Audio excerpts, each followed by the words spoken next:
పదాలు తెలియని పెదవులకు అమృతవాక్యం అమ్మ. సంతానలేమి సమస్యతో బాధపడుతున్న ప్రతి స్త్రీమూర్తి బాధను మేము అర్థం చేసుకోగలం. 49 ఆంధ్రప్రదేశ్ ముఖ్యమంత్రి యువజన శ్రామిక రైతు కాంగ్రెస్ పార్టీ వైఎస్ఆర్ కాంగ్రెస్ పార్టీ అధినేత జగన్మోహన్ రెడ్డి గారు అనేక సంక్షేమ పథకాలు ప్రవేశపెట్టి ప్రజలకి నేరుగా బ్యాంకు ఖాతాల్లోకి డబ్బు జమ చేస్తూ ఉండడం, ప్రజల్లో జనబలం పెరిగి జనంలో పార్టీకి బలం పెరిగి దూసుకెళ్తూ ఉండగా ఎన్నికలు ఇంకా దగ్గర 6 నెలలు ఉన్నది. మేలో జరగాల్సిన ఎన్నికలు ఉంటాయి.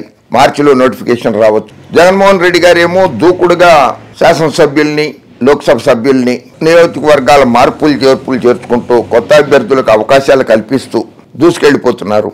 పాపం ఆయనేమో బాబు గారు చంద్రబాబు నాయుడు గారు పొత్తుల కోసం వెంపర్లాడుతూ అటు ఇటు తిరుగుతున్నారు. జనసేనతో పొత్తు కుదిరిపోయింది ఆల్రెడీ.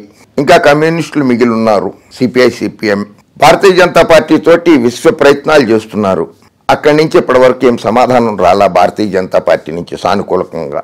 ఇటుపోతే కాంగ్రెస్ పార్టీ నాయకుడు కర్ణాటక ఉప ముఖ్యమంత్రి డికే శివకుమార్ గారిని బెంగళూరులో కలిశారు. కాంగ్రెస్ పార్టీకి 12 సీట్లు ఇవ్వడానికి సిద్ధమని కూడా ఆయనతో ఓ ప్రతిపాదన చేశారు. ఇవి కొత్త రాజకీయ సమీకరణాలే. మరి కాంగ్రెస్ పొత్తులోకి గనక వెళితే చంద్రబాబు నాయుడు గారు జాతీయంగా దేశవ్యాప్తంగా భారతీయ జనతా పార్టీకి వ్యతిరేకంగా ఏర్పడినటువంటి ఇండియా కూటమి, కాంగ్రెస్ నేతృత్వంలోని ఇండియా కూటమిలో భాగస్వామి అయినట్లు చంద్రబాబు నాయుడు. మరి పవన్ కళ్యాణ్ గారేమో భారతీయ జనతా పార్టీ సారథ్యంలోని ఎన్డీఏ కూటమిలో ఉన్నారు. మరి 2 ఎన్డీఏ కూటమితో ఉన్న పవన్ కళ్యాణ్ గారు, ఇండియా కూటమితో ఉన్న చంద్రబాబు నాయుడు గారు కలిసి ఆంధ్రప్రదేశ్ ఎన్నికలలో పోటీ చేస్తాయా? అలా చేయడానికి కుదురుతుందా? అలా సాధ్యం కాదు కదా. కాకపోతే సాక్షిలోనేమో జనబలమే గీటురాయి, 24 అసెంబ్లీ 3 ఎంపీ స్థానాలకు పార్టీ సమన్వయకర్తలను నియమించిన ఆంధ్రప్రదేశ్ సీఎం జగన్ 175 స్థానాల్లోనూ విజయమే లక్ష్యంగా. ఇది జగన్మోహన్ రెడ్డి గారు చేస్తున్నటువంటి అభ్యర్థుల ప్రకటనలు. గత 55 నెలలుగా సంక్షేమాభివృద్ధి పథకాలు, చరిత్ర ఎరుగని విప్లవాత్మక సంస్కరణలతో సీఎం వైఎస్ జగన్ జనరంజక పరిపాలన అందిస్తున్నారు. సంక్షేమ పథకాల ద్వారా డీబీటీ ప్రత్యక్ష నగదు బదిలీతో 2.45 2,45,000 కోట్ల రూపాయలు, 2,45,000 కోట్ల రూపాయలు, నాన్ డీబీటీ రూపంలో 1,67,000 కోట్ల రూపాయలు, మొత్తం 4,12,000 కోట్ల మేరకు ప్రజలకు ఆంధ్రప్రదేశ్ ప్రజలకు లబ్ధి చేకూర్చారు జగన్మోహన్ రెడ్డి గారు. రాష్ట్రంలో సగటున 87% కుటుంబాలకు సంక్షేమాభివృద్ధి పథకాల ద్వారా ప్రయోజనం అందగా అందులో 76% ఎస్సీ ఎస్టీ బీసీ మైనారిటీ ఉండడం గమనార్హం. రాష్ట్రంలోని 87% కుటుంబాలకి ఏదో ఒక సంక్షేమ పథకం ద్వారా లబ్ధి పొందారు. అందులో 76% మంది, 75% ఎస్సీ ఎస్టీ బీసీ మైనారిటీలే ఉన్నారు. బాబు గారు, మీరు ఎప్పుడన్నా ఇటువంటి పథకాలు ప్రవేశపెట్టారా? చంద్రబాబు నాయుడు గారు ఇలా ఎస్సీ ఎస్టీ బీసీ మైనారిటీలకి లబ్ధి చేకూర్చేలాగా ఎప్పుడైనా చూశారా? ఎస్సీలు మీకెందుకు రాజకీయాలు అంటాడు మీ పార్టీ ఎమ్మెల్యే చింతమనేని ప్రభాకర్. మత్స్యకారులను తోక కత్తిరిస్తానంటారు మీరు. బీసీలని మిమ్మల్ని లోపలికి రానివ్వడమే తప్పు. నోర్మోయిండా అన్నారు బీసీలని పట్టుకుని. మీరు గోల చెయ్యగా ఎన్ఎండి ఫారూక్ గారికి మంత్రి పదవి ఇచ్చారు. ఓ మంత్రి పదవి కూడా ఇవ్వలేదు మీరు అంతకుముందు ముస్లింలకి.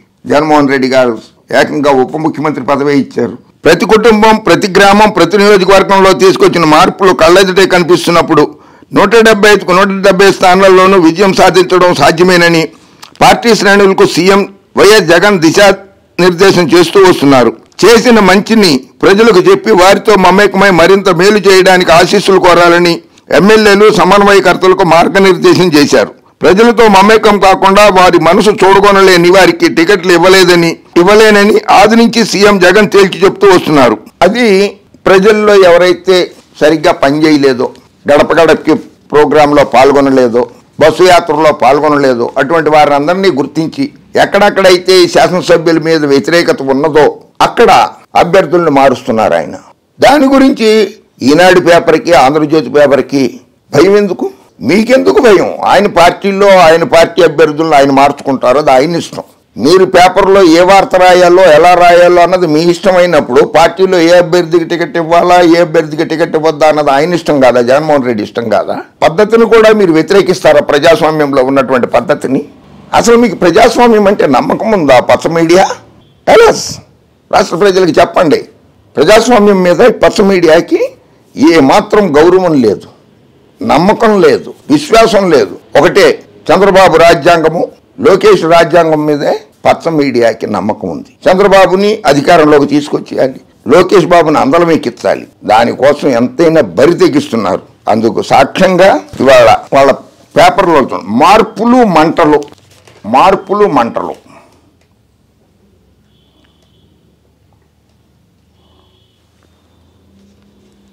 ఏపీలో ఎంపీ ఎమ్మెల్యేలకు బదిలీలు.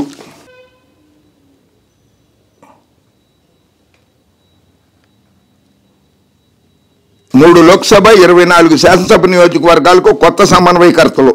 రాబోయే ఎన్నికల్లో వీరే అభ్యర్థులను ప్రకటించిన మంత్రి బొత్స సత్యనారాయణ. ఆఖరి నిమిషం వరకు మార్పులు చేర్పులు కొనసాగుతాయని కూడా వెల్లడి. అని మార్చుకుంటారు.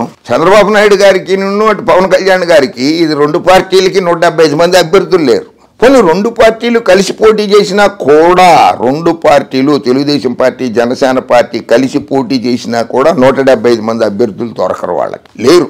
అందుకని కాంగ్రెస్తో కలుపుకోండి. Telugu Desam party, Janasena party, Congress party 3 పార్టీలు కలిసినా కూడా 175 మంది లేరు. అందుకని కమ్యూనిస్టులను కలుపుకుందాం. తెలుగుదేశం, జనసేన, కాంగ్రెస్ పార్టీ, కమ్యూనిస్టు పార్టీలు కలిసి పోటీ చేసిన 175 మంది అభ్యర్థులు దొరకరు.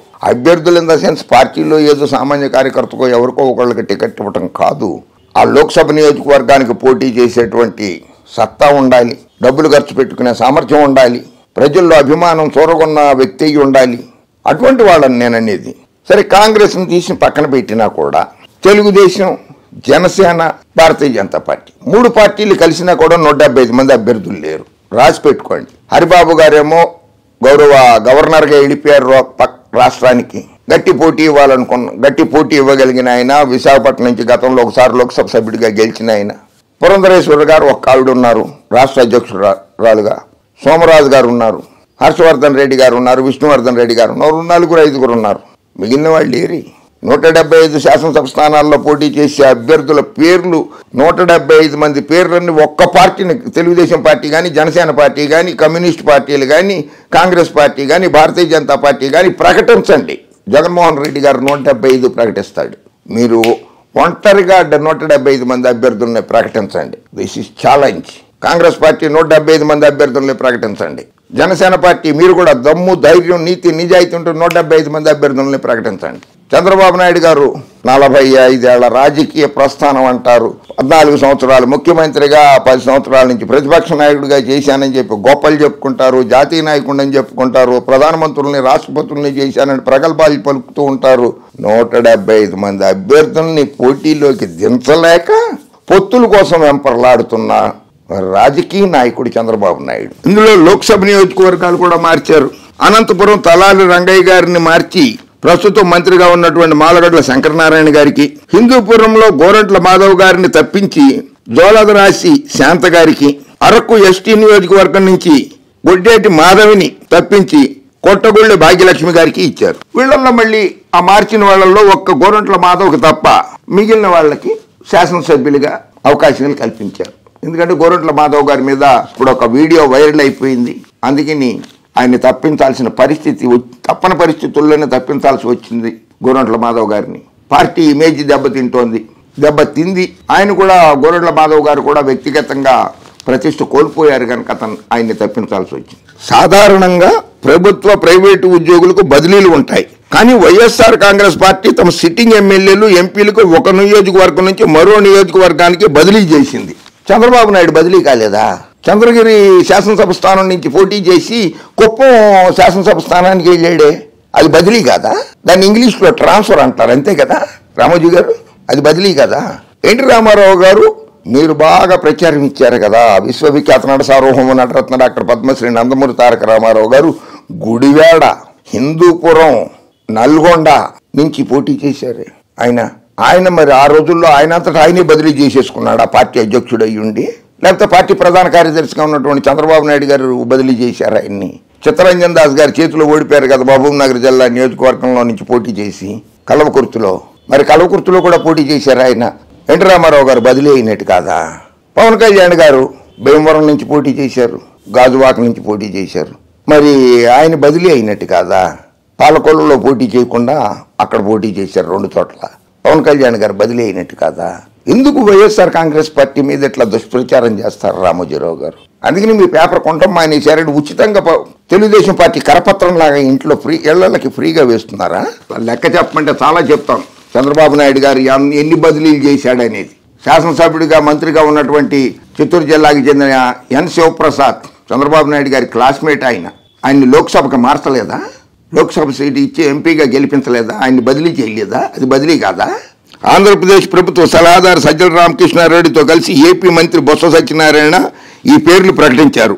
ప్రస్తుతం ఎంపీలుగా ఉన్న పలువురిని శాసనసభ నియోజకవర్గాల సమన్వయకర్తలుగా నియమించారు. మరికొందరు ఎమ్మెల్యేలను, వీరిలో కొందరు మంత్రులు ఉన్నారు, వేరే నియోజకవర్గాల్లో సమన్వయకర్తలుగా నియమించారు.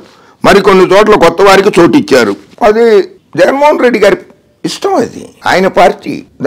దాని మీద మీరెందుకు భయపడుతున్నారు? అసలు ఆయన అభ్యర్థులను మారిస్తే భయపడాల్సిన కర్మ మీకేంటి? ఎందుకు భయపడుతున్నారు మీరు? బాబు గారు మద్దతు ఇచ్చారే కాంగ్రెస్ పార్టీకి. ఉత్తరప్రదేశ్ నుంచి బదిలీ అయ్యి కేరళలో వైనాడు నుంచి గెలిచాడు కదా రాహుల్ గాంధీ లోక్సభ సభ్యుడిగా. సాక్షాత్తు ఈ దేశ ప్రధాని రాయ్బరేలీలో పోటీ చేసి ఓడిపోతే ఇందిరాగాంధీ గారు హైదరాబాద్, తెలంగాణ, మెదక్ నుంచి ఆవిడని లోక్సభకు గెలిపించారు కదా, ఆవిడ బదిలీ అయి వచ్చింది ఇక్కడికి. ఏంటి ఆ పదాలు వాడకం ఏంటి రామోజీ గారు? మీరు మీ స్టాఫ్లో ఈనాడులో పనిచేసే స్టాఫ్ని బదిలీలు చేయరా? గతంలో ఎన్టీ రామారావు గారు బతుకున్నప్పుడు 1995లో పురుషోత్తంని హిందూపురం నుంచి ఏలూరుకి ట్రాన్స్ఫర్ చేయలేదా మీరు? మీ స్టాఫ్ని మీరు ట్రాన్స్ఫర్లు చేయరా? ఒక బ్రాంచ్ నుంచి 2వ బ్రాంచ్కి, ఒక ఎడిషన్ నుంచి 2వ ఎడిషన్కి అట్లా మార్చరా మీరు? కనుక ఇక నుంచైనా సరే వైఎస్ఆర్ కాంగ్రెస్ పార్టీ మీద దుష్ప్రచారం మానేయండి. నరేంద్ర మోడీ గారు గుజరాత్, ఆయన బరోడా నుంచి పోటీ చేశారు, వారణాసి నుంచి పోటీ చేస్తున్నారు ఉత్తరప్రదేశ్లో. ప్రధానమంత్రి గారు కూడా బదిలీ అయిపోయినట్టేనా అక్కడికి? సొంత రాష్ట్రం బరోడా నుంచి గెలిచారు, బరోడాలో ఉంచుకోవచ్చు కదా ఆయన ఆ స్థానాన్ని. వారణాసి ఉంచుకుని బరోడా ఎందుకు రాజీనామా చేశారు? ఆయన బదిలీ అయిపోయినట్ట. కనుక ఇక నుంచైనా వైఎస్ఆర్ కాంగ్రెస్ పార్టీ మీద, వైఎస్ జగన్మోహన్ రెడ్డి గారి మీద వ్యక్తిగత విమర్శలు, పార్టీ మీద విమర్శలు, సద్విమర్శలు చేయండి, అందరూ ఆనందిస్తారు. ఎస్సీ, ఎస్టీ, బీసీ, మైనార్టీలకు అందుతున్న సంక్షేమ పథకాల గురించి రాయండి, అవి ప్రచారం చేయండి, ప్రజలు ఆదరిస్తారు. ఓకే, జై హింద్.